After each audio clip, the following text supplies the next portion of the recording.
Hey guys, it's James, otherwise known as James XDM on Twitch and YouTube.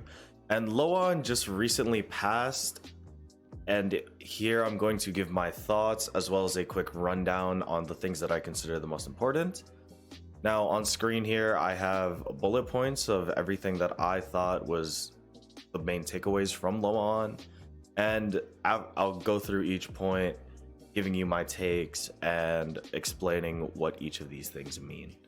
So, new Super Makoko event is what they're calling it. And there are several things that are coming along with it. One being new player system buffs to 1540. This is pretty huge for newer players that are coming into the game in Korea specifically. As we know, the endgame content in Korea is Voldyke hard, which is 1620.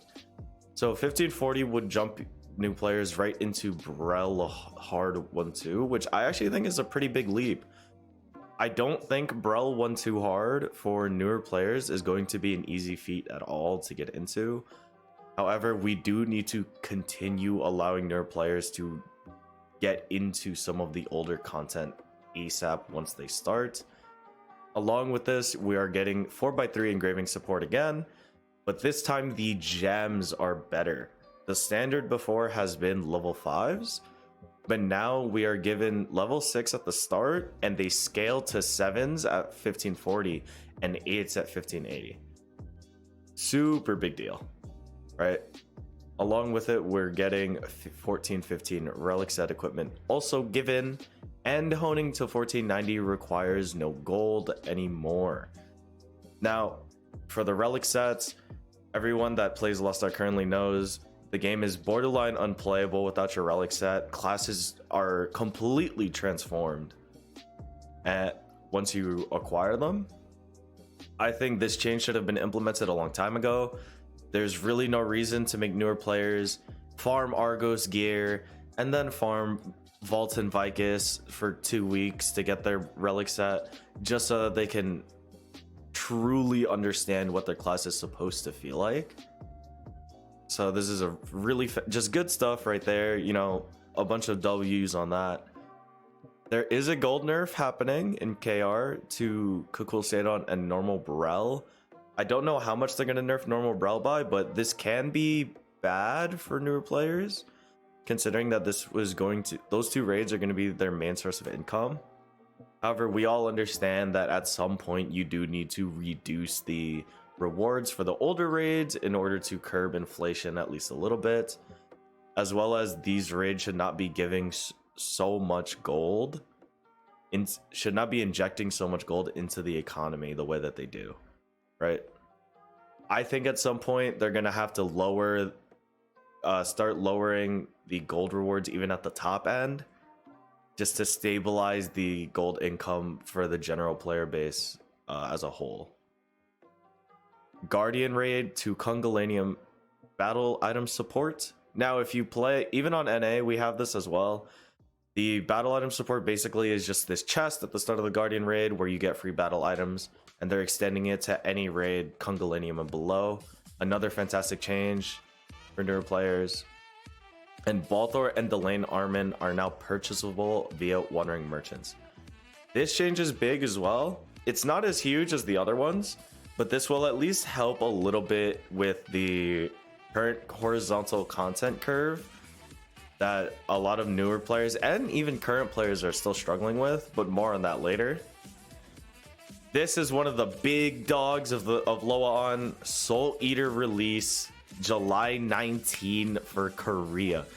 Soul Eater looked amazing in the trailers. I personally will be making a Soul Eater. I'm sure many of you will. We're going to be using our new power pass on it. Just overall, anytime a new class comes out and it looks good, always a positive. Here's another big one, Theamine. So Theamine will be coming out to KR. We don't have the official release date, but they said September. And normal and hard will have 3 gates, but hard will have an extra 4th gate that has a bi-weekly lockout actually. So, and gate 4 specifically, all that means is every 2 weeks you clear gate 4, not every week. So 1 week, if you're, let's say you're doing hard, 1 week you do 1 to 4. Next week you'll only have to do 1 to 3, and then the next week you'll do 1 to 4 again. It's an alternating cycle. They also mentioned that the 4th gate of Theamine is going to be the hardest gate to date, and they said it's basically as hard as hell modes. That's really exciting for me personally, being a hell mode player, and I'm sure that a lot of the casual audience would be glad to give it a try, considering that it should give really good rewards. Next up, we're getting the Hanumatan Trial Guardian raid. That's cool. Not a whole lot of the player base typically does the Hell Guardians, but the Hell Guardians are always like a nice additional thing to do. Legendary skins, if you're really into skins, obviously this is a plus. Everybody likes their cosmetics. Cosmetics are never bad for the game. They're only a plus. It makes the company money. Players are happy to spend money on it. Doesn't actually impact you in game. It's just a visual thing. Event gems, items, collaboration, summer themed. So this is just talking about the new summer event that they're coming out with. Presumably within a few weeks. Summer skins, instrument skins, pets, mounts, all of those, good. Amulets are now added as rewards for clearing endgame content. I think this should have been a thing a while ago, or there should at least be more ways to get amulets. Tripod farm, the recent tripod change, well, not recent, it's been a while already, but the tripod change was already pretty good. But I definitely don't think that tripod should have this level of a farming curve. There definitely should be some ways to just guaranteed get them. Increased drop rate of class engravings on relic gear. For Korea, this is very relevant. Basically, every endgame player in Korea is running full ancient, maybe one relic piece. This will just make it easier for people to buy, you know, cheaper accessory sets, or maybe they just want to, you know, have some of these things for their power pass characters. All in all, just a good change. It's what they did to Argos for NA, where you got guaranteed class engraving drops. Those were fantastic too. Sending items to alts now costs 0 fions. If you don't know what this means, if you bought items on a character and wanted to send it to another character, you had to pay double fions. Now you don't have to do that, so all you Soul Eater mains from day one, you can buy all of your Soul Eater accessories now, hold them on a character, and then just send them over once the character comes out. So that's great. And then battle items are now roster bound. I don't know why this wasn't a thing before. This should have been a thing since the game came out. It's pretty annoying when you have to just sit on all of your boxes on a character, and then God forbid you open the wrong thing on a character and you just can't transfer them. It's really annoying. It's not enjoyable. It feels unintuitive. So this is a really good change. Now, getting all of that out of the way, those are all of the small W's. But like Saint Tone said, big L. The biggest thing to address is that they did not talk about reducing homework at all, right? That's the big elephant in the room. That's the big thing. KR, NA, EU, every region that has this game has wanted a homework reduction. For example, the most popular way is reduce Chaos Dungeons and Guardian Raids to 1 and then just double the rewards. However, at this LOAON, unfortunately, they did not mention it at all. Now, me personally, I don't mind that much that it's double, right? That I have to run it 2x, because if I don't feel like running a Guardian raid, I don't run it at all. However, I do understand why players feel compelled to run these dailies, especially given how steep the honing curve is at the top end of the game to be able to play new content on release. Obviously, Smilegate has things to gain from keeping it at 2x per, such as, you know, clocked hours on the game for the players, keeping players in this infinite like grind loop where you feel compelled to come back is actually a good thing for them. But for for more casual players, obviously this is too much. And it's getting to the point at which a lot of players are stopping playing Lost Ark at all because they know that unless they do these dailies, they cannot play the new content when it comes out. And if they can't play the new content, they don't see a future for this game for them. It's extremely unfortunate, and I think that we're almost at the point where the dailies need to be reduced in some way. And I also think there needs to be a change to the way that raids are currently structured in the game. 18 raids, 3 raids per character has worked in the past, but it might not work anymore. You know, when the game first came out, you could do as many raids on as many characters as you wanted. So people were farming 12 abyssal dungeons on 12 characters, right? And they said, okay, this is bad, let's change it, 6 character cap. But maybe there's another alternative that we need to consider. Maybe we change it so that you do 18 raids, but on whatever characters you want. Maybe we make it 2 raids per 6 characters, so 12 total. Maybe it's just 18 claimable raids on that you can do an infinite amount of time on 1 character.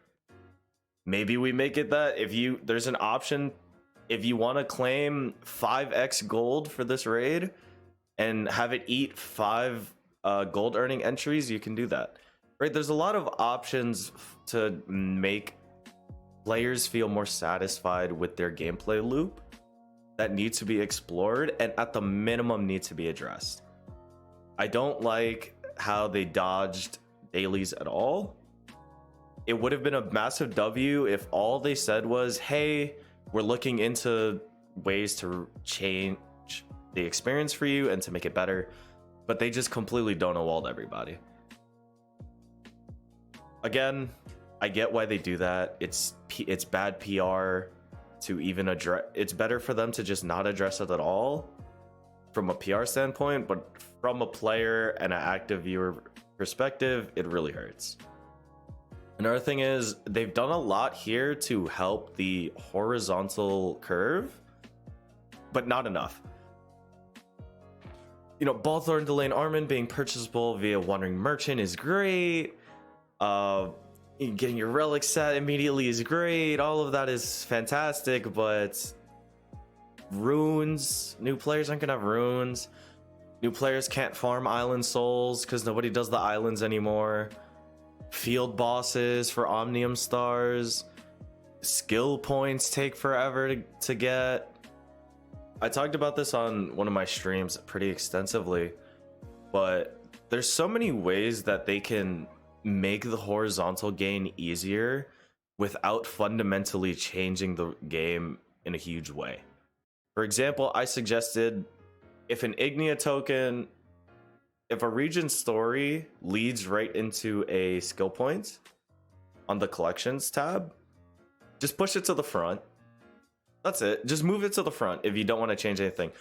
Make it so that certain Omnium stars from, say, Chaos Gate or Maoke are guaranteed after a certain number of pulls. Runes should also be guaranteed drop after a certain number of attempts, so that you can actually farm it out if you still need it. A lot of different suggestions that are implementable currently. Donut-walled by Smilegate though about this thing. Okay, now for my final thoughts about this past LOAON. I really thought this last LOAON was alright. But that's it. It was alright. It wasn't that fantastic. We got a bunch of great changes and great additions to the game, but that's not what we need to focus on right now. What needs to be focused on in the game are the things that already exist that are causing players to be turned off. We're losing endgame players at a rapid rate because content droughts are so long and it's so arduous to even get up to the newest content if you want to give it a try. And we don't get new players. it's hard to recommend this game to newer players in the first place, and the general interest of people that don't play Lost Ark is not that high. Something needs to be done at least post Theamine to address all of these things. Otherwise, I think a lot of players are going to call it quits. There's not that much else to do in Lost Ark other than raids. So PvP is really bad. There's no role playing. It's not your typical MMO. So we need to really levy into the idea of making all of the raids much more accessible. I hope you guys continue to play the game, and I hope you guys are having fun, and that's why you're still playing. And we'll see what they have to give us at the next LOAON. Thank you guys for watching. I hope you have a great day.